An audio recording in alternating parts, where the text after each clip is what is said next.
to disregard the visual aspect of a live performance would be an irresponsible decision from the artist. Whether or not they have to embody an entire alter ego the way we do, but just to forget the idea that people are using their eyes to absorb this vibration on stage would be it would be a big shortcoming of the live show. So for me and for Mona, and Mona has a history as a theater actor, and I have a fine art background, and I've always really appreciated performance artists and people that escape their body and enter into another physical being of their construction in order to achieve some kind of desired result, And we should say, it doesn't have to be a costume. No, there's some bands who put on an amazing performance, who are embody the music through their physicality, through their charisma. Exactly. So it's just this is the way that Drab Majesty has chosen to do it, and it seems to be an effective way to maintain a mystique and a connection with an audience that we wouldn't get as our normal selves. And also performing it as well. It's never like, perhaps the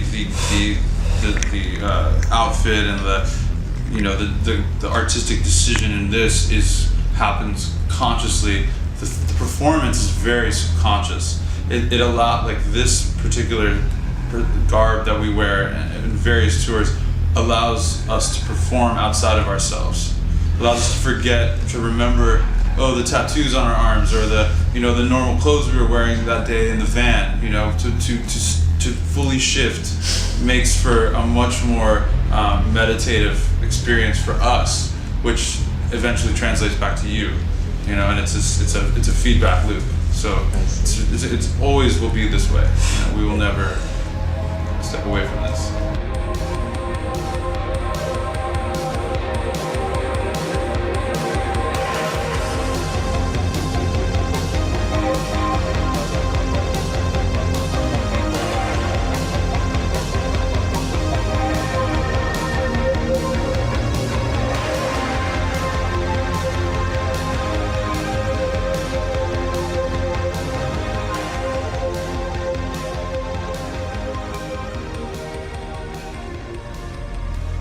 It's always hard to distill Los Angeles down to kind of a brief summary, because it's constantly morphing and changing, and you're experiencing all these layered histories, one on top of the other, wherever you go, because there's all these various timelines of Los Angeles, and it's very diverse. So it's kind of difficult. It's a city that calls people from all over the planet. People who have delusional ideas of what they want their lives to be, people who are extremely talented, people who are brilliant, people who are, shamelessly addicted to vice and attention.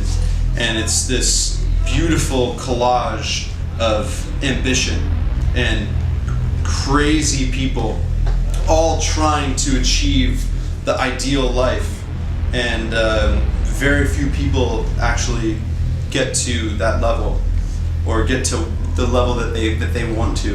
And so it's a very interesting place. It's very dynamic. There's no right way to do Los Angeles, and there are a million wrong ways to do Los Angeles. And it's a beautiful city, and it's an ugly city, and it's a incredibly light place and a dark place. Just when you think you can define it, which is why I'm having trouble even putting it into words, it kind of escapes you and shows you another side of it. So to summarize it would mean that I am some aficionado of the space. Even though I've lived there 30 years, I still feel like it's a very new terrain for me. Because there's plenty of other folks who have been there much longer that have seen all sorts of interesting facets of the city that we haven't. It's an abyss. You can never really hit the bottom or hit some wall. It's like constantly morphing. It's a very strange place. Yeah. You never know where it goes. Yeah. What? You never know where it goes. No, you don't. You don't. You don't. And just when you think you have it located and you've found your scene, whatever that is, it will break open to another level. It's like a video game that never ends, and like you just can keep going indefinitely. It's just one direction. It's very, very weird. LA is a very bar-centric kind of place. Every bar has its community of people that they repeat go to. You know, it's like Cheers or something. You know, I don't know if that made it over here to Russia, but it's there's lots of little groups or meetup points. You know, it's like so a lot of people are kind of defined by the establishments that they patronize, if that makes any sense. You know, like if someone says, oh, like that place is my favorite place, I'm like, oh, I kind of think I have an idea of who you are just by that. So, and which is nice that there's something for everyone, you know. But it's yeah, Overwhelming. it is overwhelming. Yeah.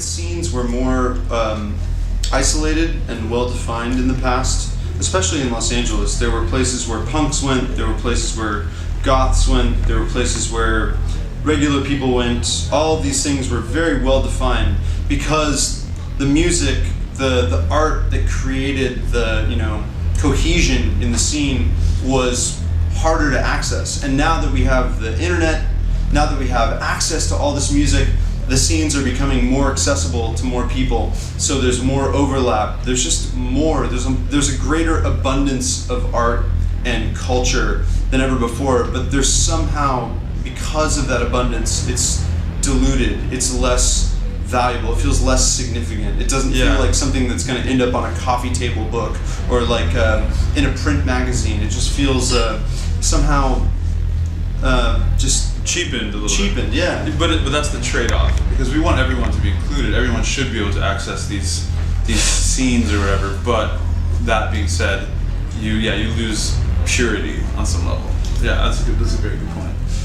All these guys who are, you know, all about optimizing their mind, their lives, their you know, their incomes.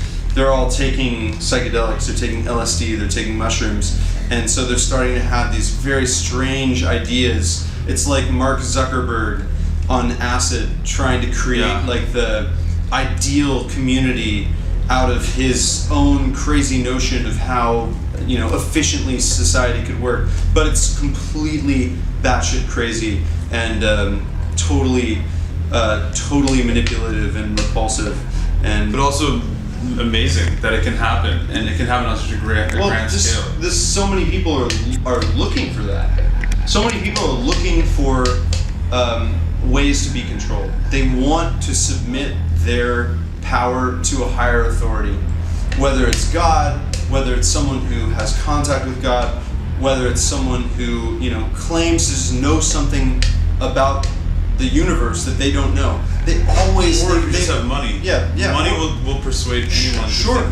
If you have money, if you have a source of income, people want to know how you got that source of income. Yeah. People are always just looking for answers, and the fact of the matter is, like, there are so many questions and not enough good answers, and some good answers lead good people down, you know, bad paths, bad roads.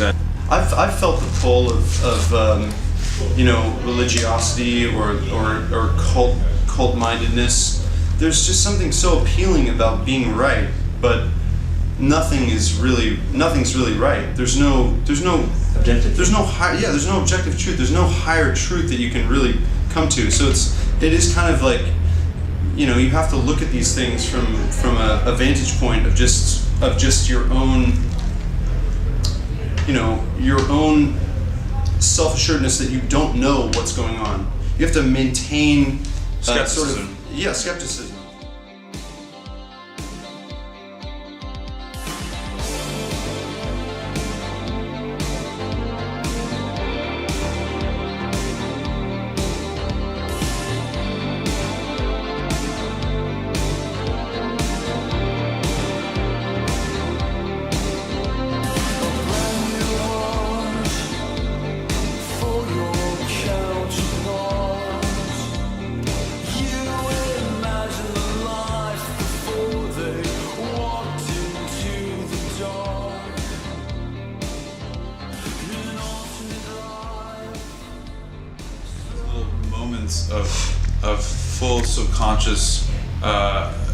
subconscious takes over, and you're forgetting about all your responsibilities, and in the performance, that's how we can find freedom, or at least I don't know if I'm speaking for myself, no. But it's one of the few respites that I have on stage from all my responsibilities in the world and all the things that have bothered me. I've gone on stage in the worst mindset ever, being dealt terrible news, but even in the moment in performance, it's very cathartic, and I can actually have a little moment of freedom and forget that I'm governed by anything.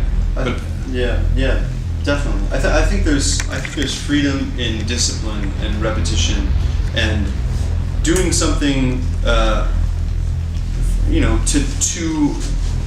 to get better at it, to really understand it.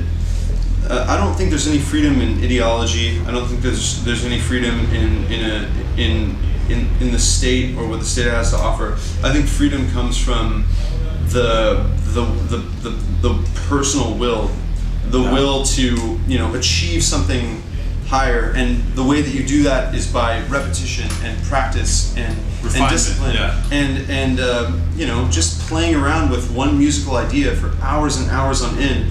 That, like, in the moment, that feels like freedom. Like taking an idea and just pouring yourself into it. There's something freeing about that, because you completely lose track of all of your other problems, all of your other obligations. They fade away, and that can be anything. It doesn't have to be music. It doesn't have to be art. Any it's just passion. Or just any practice, any discipline. It's just something. It's something that is strangely obvious. Just work. That's freedom is expressed through work and dedication to a craft or to an idea.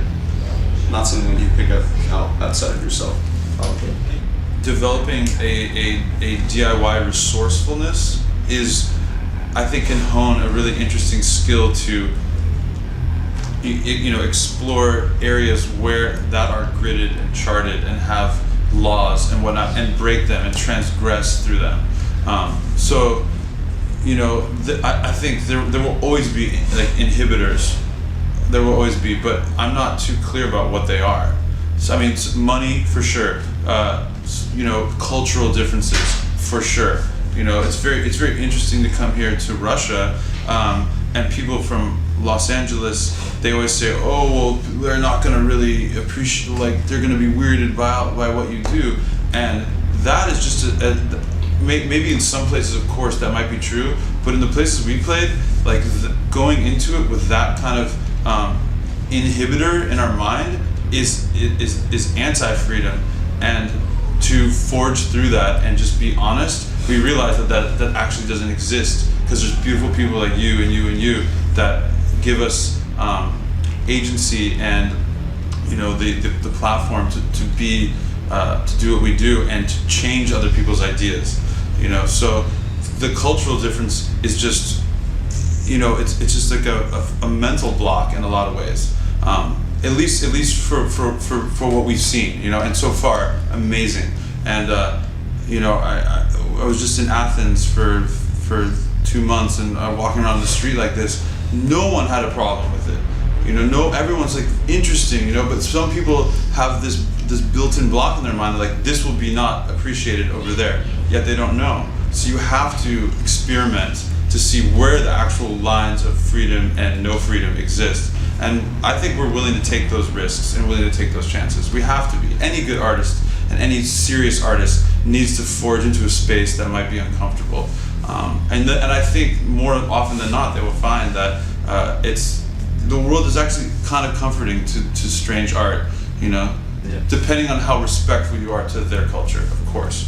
You can't just go in and try to fucking just spray your name all over every wall and just be like, here I am, But as long as it's an exchange and it's a respectful one, those barriers